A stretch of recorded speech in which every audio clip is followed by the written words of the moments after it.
Hello and welcome back to our educational series, How to Reproduce Your Artwork. So now that you have your artwork photographed, it's time to get it looking as good as we can so that when we get to the final stage, the most exciting stage, we can get the full potential from the printer and the paper.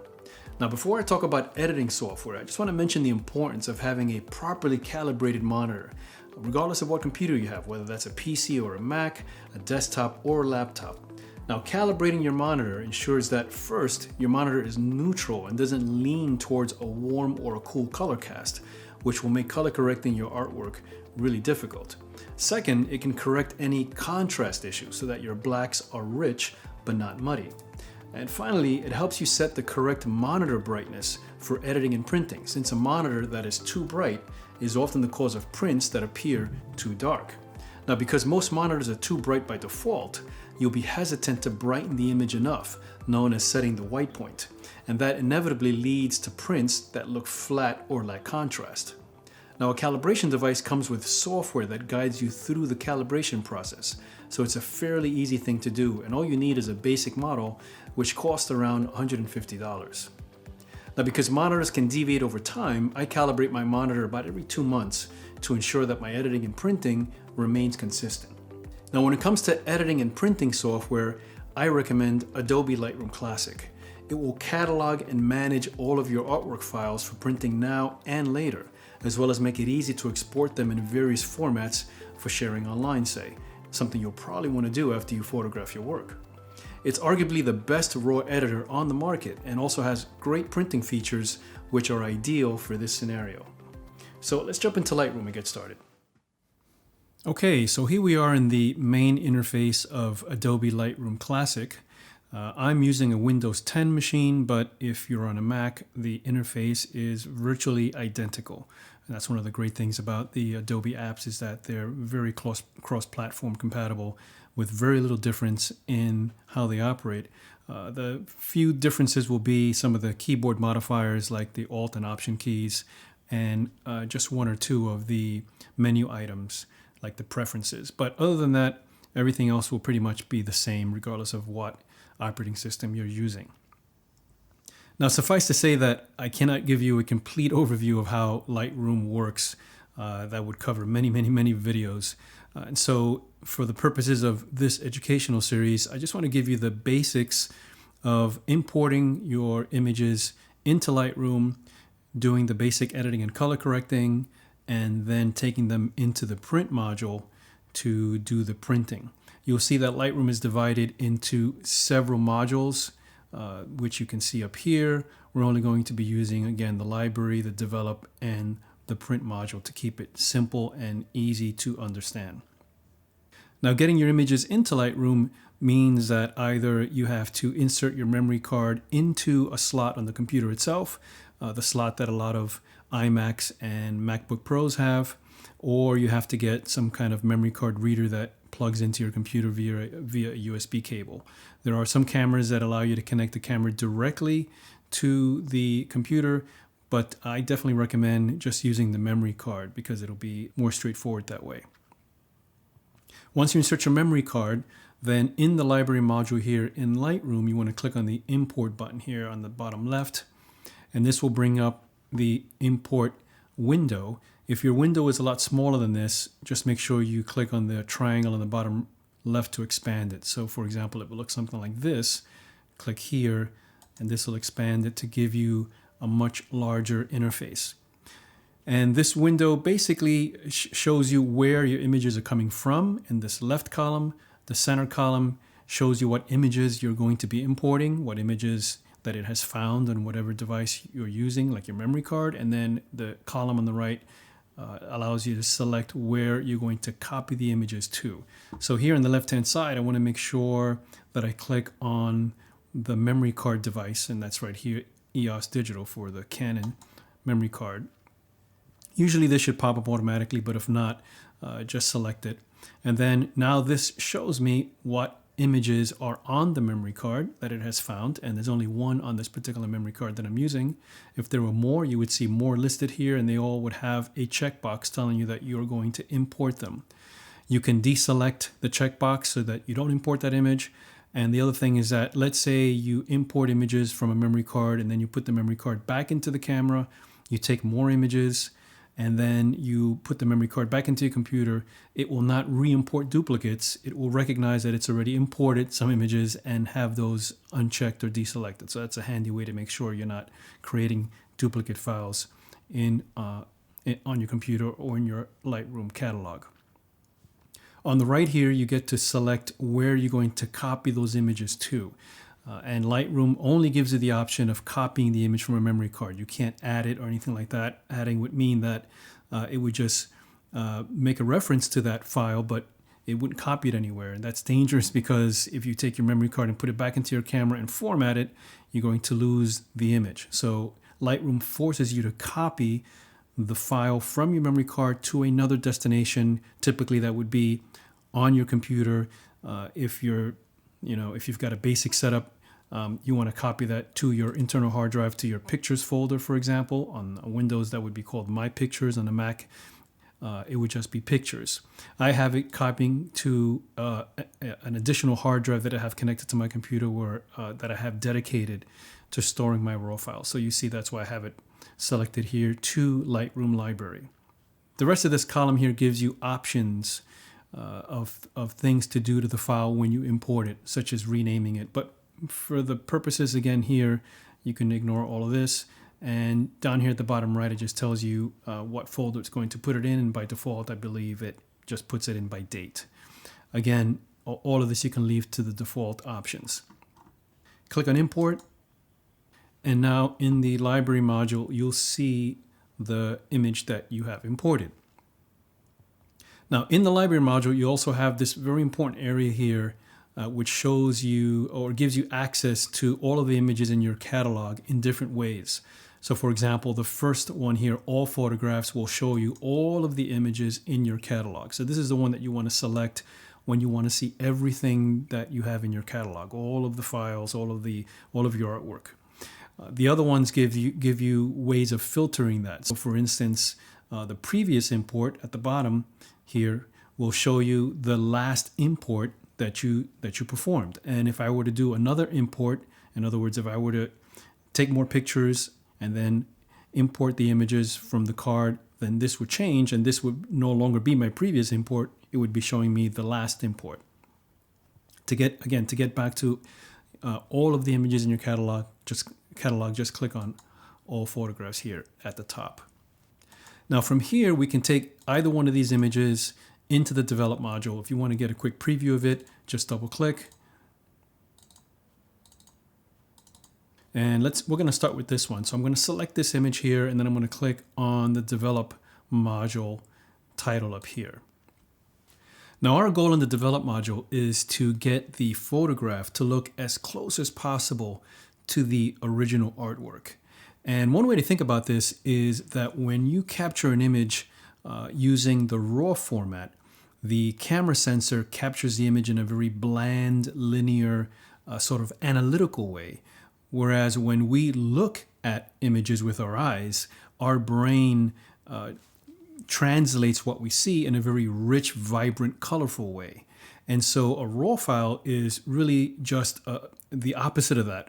The advantage to that is that we get to decide in software how much of that richness to add to the image so that, again, we have more flexibility with the file. And it's a higher quality, higher fidelity file in terms of the underlying technology. So the couple of steps that I like to do in the develop module is first, make sure that our white balance is set correctly, that the image isn't too cool or too warm. Of course, that's going to be better the more balanced the actual lights are that you use when you capture the image. Second, we're going to optimize our tonal values, make sure that our whites are white and our blacks are black, and so we get the contrast back. And then we'll apply some saturation to add color to the image to our liking. And you should be looking at your artwork on the wall with the lights that you use to photograph it when you're doing these adjustments in Lightroom, because that's going to give you the best reference in terms of what you see in your monitor versus what the actual artwork is like. Our goal is to get it as close as we can. Trying to get it exactly the same is close to impossible, but we want to get it close enough for the reproduction and so that we're happy with our prints. Now in the develop module here, the right column is where all of our adjustment panels lie, and you see the panels broken up into different sections: the basic panel, tone curve, color grading, detail, etc. They each have different uses and applications. For our purposes, we're going to be mostly in the basic panel here. Now before we crop the image, I'd like to use the white balance tool here to, again, color correct the image to get the white balance as close as possible. And this is why I also recommend using a white or a neutral background when you photograph your work. Because now, because it's white, we can use that to balance the image. So if I select the white balance tool and then click anywhere here in the white background, you'll see right away that the color changes in the photograph. And that is actually closer to what my actual artwork looks like. So again, we're using this white to tell Lightroom that this should be neutral white, and then the colors in the image will get adjusted accordingly.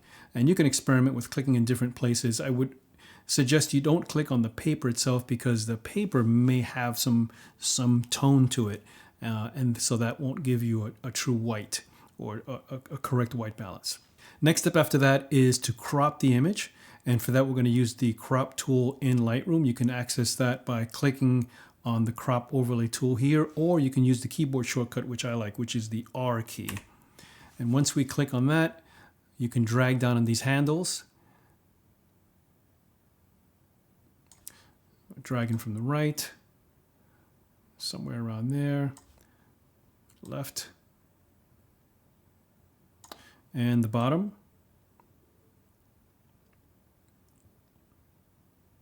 And then when we hit R again, you'll come out of the crop tool and we'll have our image nice and cropped to get rid of the borders. Next step is to optimize the tonal values. That is to set the white point and the black point properly so that we get the full range of tones in the image.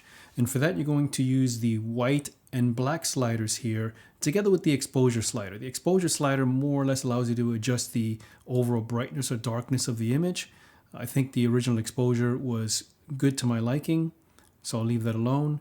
If you double click on any of these titles, it will zero it back out. I'm going to raise the whites. I'm going to lower the blacks. And one way to tell whether you are exceeding the capability of the file in terms of whites or blacks is that as you're adjusting the whites or blacks, you can hold down the Alt key on the PC or the Option key on the Mac. And when you click and hold on this slider, you'll get this overlay. And as you continue to drag down on the black slider, you'll see areas start to show you different colors here. And that means that those areas are going solid black. You probably don't want that. You want to avoid having any areas going into color like this. So you want to back off from that. And that is taking your black adjustment as low as it'll go before you clip. Clipping again means that you're losing some information there. Same thing with the whites. Hold down the Alt or Option key on the Mac and adjust this. And that means that areas are going solid white. It's too bright. So I'm going to pull back from that a bit. That's looking better. Another adjustment that you may want to try is the highlight slider. This basically will tone down some of the highlights and give you a bit more nuance in the bright parts of the image. And you'll see what I mean when I pull that down. So notice how the sky becomes a lot more nuanced and natural here. And I'm going to pull down the whites a little bit. Shadows does the same thing to the shadows. If you feel like you need to open up the shadows, then you can push up on that or pull down on the shadows. I'm going to leave that at 0 because I'm happy with the way that looks now. I'm going to add a little bit of contrast here on top of what I did before. So maybe just a little bit here to 5. And then down here in the same panel, the basic panel, we've got a few more adjustments. Vibrance and saturation are going to add color to the image. And generally, I just use a little bit of saturation. Something like that. And then I might add a bit of texture, and this does what it says. It will add some texture to the image. And this is useful, especially since our artwork is normally on a textured surface. So I'm going to add a little bit of texture there. And clarity is another adjustment you can add, which will add a little bit of what's called mid-tone contrast. Again, just a tiny bit. And then finally, dehaze is another adjustment you can use to maybe adjust some of the highlights to give them a little bit more of a natural look. So watch as I reduce, well, as I pull down on dehaze, it makes it kind of washed out. As I increase the dehaze, it gives you a little bit more structure, if you will, to the image. Now the backslash key, which is above the enter key, is a very useful key because that will show you the before and after of your image. So if I click the backslash key, that's what it looked like when we first started, before doing any adjustments, and that's after. So again, before and after. And we can see how far we've gone in terms of editing the image. And I'm just going to make a little adjustment here to reduce some of the blacks some more. I think I added, in other words, I had pulled on the blacks too much, making it a bit too dark in the shadows. But I'm pretty happy with that. So again, before and after. And I think we are done with correcting this image. So let's do one more. I'll go a little bit faster just to show you the process again. So I'm going to hit G, which is the shortcut to take us back into the library module. I'll select this image, hit D for develop, which is another keyboard shortcut. You can also click on develop here. And once again, I'm going to select the white balance tool here in the basic panel and click somewhere in my white background. And you can see that warms up the image a little bit more than the way it was before. Again, backslash key above, there's the before and the after, just showing us what we've done so far, which is the white balance. We'll do a crop. I'm going to hit R to crop the image. Pull down from the top. We'll bring in the right. And you can see here why it's important to make sure that your camera is lined up with your artwork as best as possible, because if it is, then when you crop, you'll have a much straighter crop. You need to do a lot in terms of straightening out the image. If you needed to straighten it out, if you scroll on the right down here, on the right side here to transform, you have some adjustments here to skew the image left and right. So for example, here's a horizontal skewing, and this can be useful. So now you can see how the bottom is lining up. So I can pull out a little bit now here to get the crop a little better. I can pull down now because we've straightened it out a little bit, and I'll pull in on the right to get rid of some of those white areas where my tape didn't quite work in my original piece. Okay, I'm going to hit R to come out of the crop. We'll scroll back up to the basic panel again. And again, I'm going to adjust the white.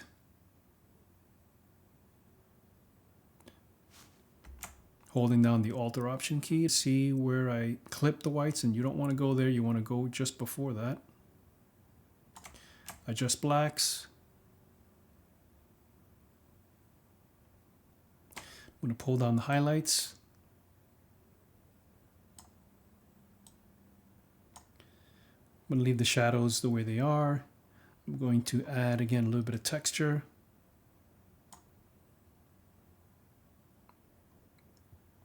In this image, by the way, I'm going to pull down a little bit in the exposure. I think it may be a little bit bright. There we go.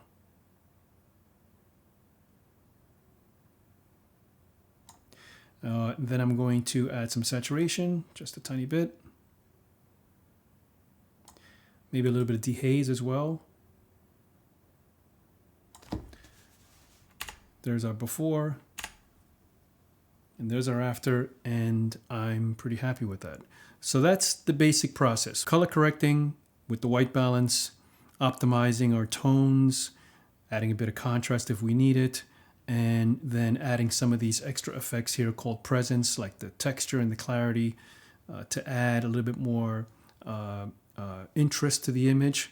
And then vibrance and saturation, again, add some of the color to taste. And as I'm doing this, you don't see me doing this, but I'm looking at my artwork on the wall and I'm comparing to get it as close as I can to get the color values and the saturation as close as possible. Okay, so that's a broad overview of how to get your adjustments done in Lightroom. And the next step, of course, is to take the files into the print module for printing.